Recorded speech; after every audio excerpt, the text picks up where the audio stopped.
নমস্কাৰ, জ্ঞান দৰ্শন চেনেললৈ স্বাগতম জনাইছোঁ। আজিৰ ভিডিঅ'ত কেইটামান ইম্পৰ্টেণ্ট প্ৰশ্ন আনিছোঁ ক্লাছ 9ৰ। ছয়মাহিলী পৰীক্ষাৰ বাবে এইকেইটা প্ৰশ্ন ইম্পৰ্টেণ্ট হয়। শিশুলীলাৰ পৰীক্ষাত আহিবলগীয়া প্ৰশ্নকেইটা হৈছে কৃষ্ণগীত গাৱন্ত সুন্দৰী, কৃষ্ণগীত গোৱা সুন্দৰীগৰাকী কোন? মথনিত ধৰিয়া নিষেধি, মথনি শব্দৰ অৰ্থ কি? ৰুণজুণ কেওঁৰ কংকণ, কাৰ কেওঁৰ কংকণৰ ৰুণজুণ শব্দৰ কথা ইয়াত কোৱা হৈছে? 2 নম্বৰটো আছে শিশুলীলা পাত্ৰিত ফুটি উঠা শ্ৰীকৃষ্ণৰ মানৱীয় ৰূপৰ বিষয়ে নিজৰ ভাষাৰে লিখা। 6 নম্বৰ নাহি আদি অন্ত পূৰ্বাপৰ, পূৰ্ণ ব্ৰহ্ম জগত ঈশ্বৰ। ইয়াত কবিয়ে শিশু কৃষ্ণৰ ঐশ্বৰিক গুণৰ প্ৰকাশ কেনেদৰে কৰিছে বুজাই লিখা। 7 নম্বৰ ব্যাখ্যা কৰা। ক নম্বৰ যাক যোগী নপায়ে ধ্যানত হেন হৰি পলান্ত ভয়ত। গ নম্বৰ পাছে পাছে যশোদা খেদন্ত, ভয়ে লাগ মাকক নেদন্ত। 10 নম্বৰ কৃষ্ণক ধৰিবলৈ গৈ যশোদাৰ কেনে অৱস্থা হৈছিল বুজাই লিখা। 12 নম্বৰ তাহাংক খচি ভৈলা আচন্ত বচি প্ৰয়াসী। মানৱ বন্দনাৰ 1 নম্বৰৰ চমু প্ৰশ্ন উত্তৰ গোটেইকেইটা। 2 নম্বৰ মানৱ বন্দনা কবিতাটিৰ সাৰাংশ তোমাৰ নিজৰ কথাৰে বিৱৰি লিখা। 4 নম্বৰ তাৎপৰ্য ব্যাখ্যা কৰা। ইয়াৰে খ নম্বৰটো মানুহেই দেৱ, মানুহেই সেৱ, মানুহ বিনে নাই কেৱ, কৰা কৰা পূজা পাদ্য অৰ্ঘ্য লৈ, জয় জয় জয় মানৱদেৱ। গীত আৰু ছবিৰ চমু প্ৰশ্ন উত্তৰ গোটেইকেইটাই, তথাপিও ক নম্বৰটো কোনে গীত আৰু কেনে ছবিক কোনেও ভাল নাপায় আৰু ঙ নম্বৰ সিহে পাই নিজে নিজে আলাসত তাই। ইয়াত আলাস শব্দটোৰ অৰ্থ কি?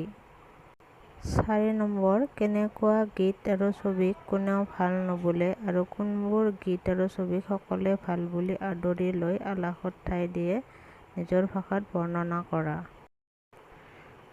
ব্যাখ্যা কৰা। খ নম্বৰ মিহি ভাৱ মিহি গতি কৌশলী বিদ্যাৰ, নাই মৃত্যু অজৰ অমৰ, য'তে পৰে ত'তে গজে বিভিন্ন আকাৰ, ঠাই বুজি দীঘল ডাঙৰ। অন্যৰ প্ৰতি ব্যৱহাৰ পাঠটোৰ 1 ক সাৰথি পুথিখন কাৰ ৰচনা? গ কোনটো শ্ৰেণীৰ মানুহৰ শত্ৰু সৰহ? খ নম্বৰ সজ ব্যৱহাৰৰ অনুপান কি?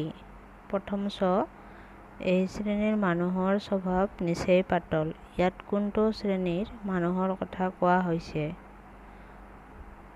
জ নম্বৰ বহল ব্যাকৰণ পুথিখন কাৰ ৰচনা? 2 নম্বৰ চমুকৈ বুজাই লিখা। ব্যৱহাৰ প্ৰণালীক সামান্য কথা বুলি কিয় উল্লেখ কৰিব নোৱাৰি? খ বিনয় ভাৱত দান কৰিব লাগে বুলি জ্ঞানীসকলে কিয় কৈছে? 3 নম্বৰ তাৎপৰ্য ব্যাখ্যা কৰা। নম্ৰতা সজ ব্যৱহাৰৰ অনুপান। সময় পাঠটোৰ 1ৰ চমু উত্তৰৰ গোটেইকেইটা। 2 নম্বৰ তাৎপৰ্য ব্যাখ্যা কৰা। এলেহুৱাৰ দিন নাযায় নোপোৱাই। 4ৰ খ নম্বৰ কোনো ঘটনাৰ ওপৰত ভিত্তি কৰি কিদৰে সময় ভাগ কৰিব পাৰি? গ লক্ষণাক্ৰান্ত মানে কি? 5 নম্বৰ সময়ৰ টিকনিডাল হেনো আগফালে, সময় অমূল্য ধন বোলা কথাষাৰ সঁচা। 6 প্ৰাকৃতিক জগতৰ গতিবিধি লক্ষ্য কৰিও সময় নিৰূপণ কৰা হয়। প্ৰাকৃতিক জগতৰ গতিবিধিবোৰ কি কি? কেনেকৈ এই গতিবিধিৰ দ্বাৰা সময় নিৰ্ণয় কৰিব পাৰি? 8 নম্বৰ ভাৱ সম্প্ৰসাৰণ কৰা। ক আইৰো বাৰ্তা গংগাৰো যাত্ৰা, খ ৰাইজে নখ জোকাৰিলে নৈ বয়। কুসংস্কাৰ আৰু অন্ধবিশ্বাস পাঠটিৰ 1 নম্বৰ চমু উত্তৰ দিয়াৰ গোটেইকেইটা। 3 নম্বৰ কি কি কাৰণত অন্ধবিশ্বাস কুসংস্কাৰৰ দ্বাৰা জনসাধাৰণ প্ৰভাৱিত হয়? 7 নম্বৰ ক অন্ধবিশ্বাস কুসংস্কাৰ পৃথিৱীৰ আটাইতকৈ গধুৰ বোজা। সংস্কাৰ এক জীৱন পদ্ধতি। ভাৰতৰ বৈচিত্ৰ্যৰ মাজত ঐক্য পাঠটোৰ 1 নম্বৰৰ অতি চমু প্ৰশ্ন উত্তৰ গোটেইকেইটা। 2 নম্বৰ কি বিষয়ত ভাৰতবৰ্ষৰ বিচিত্ৰতা লক্ষ্য কৰিব পাৰি পাঠৰ সহায়ত লিখা। 7 নম্বৰ আৰ্যসকলৰ পাছত ভাৰতলৈ অহা দুটা বিদেশী জাতিৰ পৰিচয় দিয়া।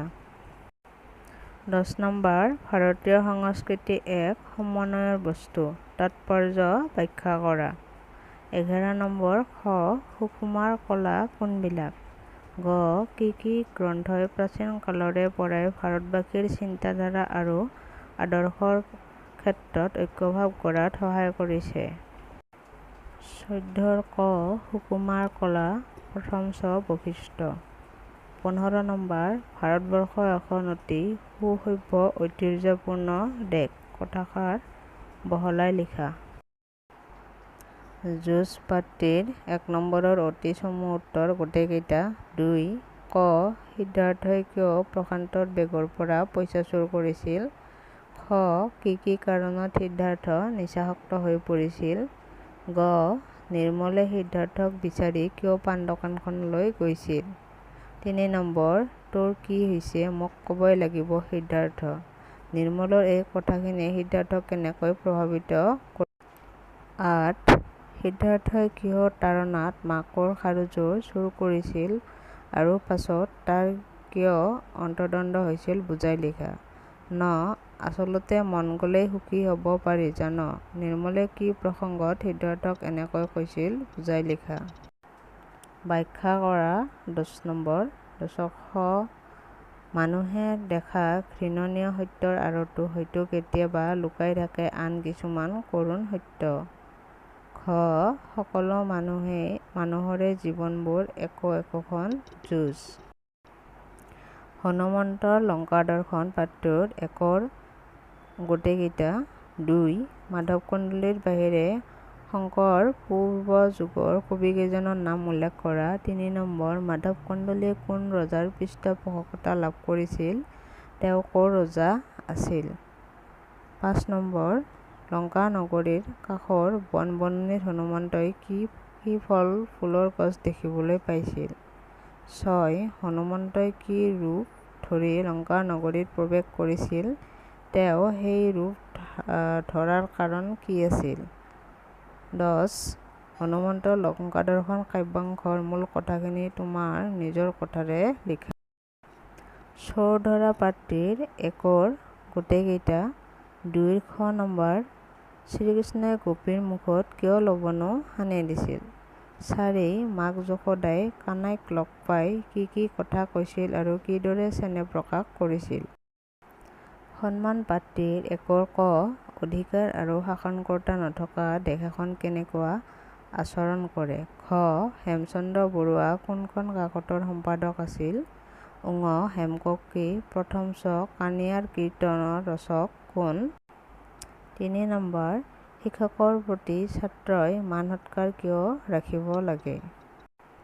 6 মাহিলী পৰীক্ষাৰ কাৰণে এই প্ৰশ্নসমূহ বহুত ইম্পৰ্টেণ্ট হয়, গতিকে গুৰুত্ব সহকাৰে ভিডিঅ'টো চাব আৰু নিজৰ বন্ধু-বৰ্গৰ লগত শ্বেয়াৰ কৰিব। ভিডিঅ'টো ভাল পালে লাইক কৰিব, কমেণ্ট কৰিব। ধন্যবাদ।